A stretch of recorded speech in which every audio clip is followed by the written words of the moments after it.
नमस्कार, आपके साथ मैं हूं पूजा परमार। आप देख रहे हैं द फैक्ट इंडिया। राजस्थान विधानसभा चुनाव की बिसात बीत चुकी है और सभी दल अपने अपने हिसाब से तैयारियों में जुट गए हैं। वहीं प्रदेश में भाजपा और कांग्रेस के दिग्गजों के दौरे भी लगातार जारी हैं। इस बीच बीजेपी ने साफ कर दिया है कि पार्टी सामूहिक नेतृत्व में चुनाव लड़ेगी। दरअसल इससे पहले ये तय था कि अगर बीजेपी की सरकार बनती है तो वसुंधरा राजे सिंधिया ही राजस्थान की मुख्यमंत्री बनेंगी और ऐसा हुआ भी था। लेकिन इस बार हालात कुछ बदले नजर आ रहे हैं। बीजेपी में ही नहीं बल्कि कांग्रेस के हालात भी कुछ ऐसे ही हैं। कांग्रेस में भी मुख्य सीएम फेस की लड़ाई अशोक गहलोत और सचिन पायलट के बीच है, लेकिन भाजपा में कई चेहरे सामने आ रहे हैं। आज हम इसे ही समझने का प्रयास करते हैं। पिछली बार राजे के नेतृत्व में लड़ा चुनाव, इस बार बदली रणनीति।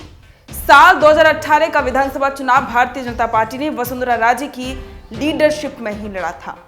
हालांकि इस चुनाव में पार्टी को हार का सामना करना पड़ा था और प्रदेश में कांग्रेस की सरकार बनी थी। वहीं इस बार की सियासी हवा कुछ और कह रही है। इस बार के विधानसभा चुनाव में भाजपा ने अपनी चुनावी रणनीति में बदलाव किया है।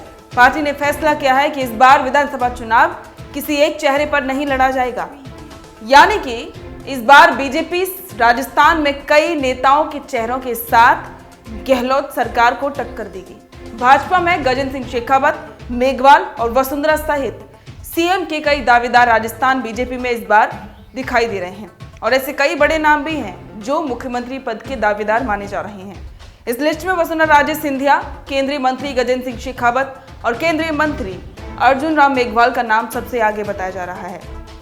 इसके अलावा पूर्व बीजेपी प्रदेशाध्यक्ष सतीश पूनिया के समर्थक भी दबे सुर में उन्हें सीएम पद का दावेदार कहने से नहीं चूक रहे हैं। गहलोत पायलट की कलह का फायदा उठाने से चूकी बीजेपी। राजस्थान में जब से कांग्रेस की सरकार बनी है तब से ही अशोक गहलोत और सचिन पायलट में टकरार देखने को मिली है। और यही नहीं, दोनों ही नेता एक दूसरे के खिलाफ खुलकर सामने भी आए थे, लेकिन भाजपा इस कलह का फायदा नहीं उठा सकी।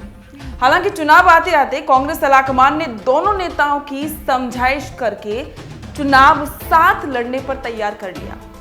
हालांकि बीजेपी इस कलह को भुनाकर चुनावी बयार अपनी तरफ कर सकती थी, लेकिन फिलहाल ऐसा होता दिखाई नहीं दे रहा है।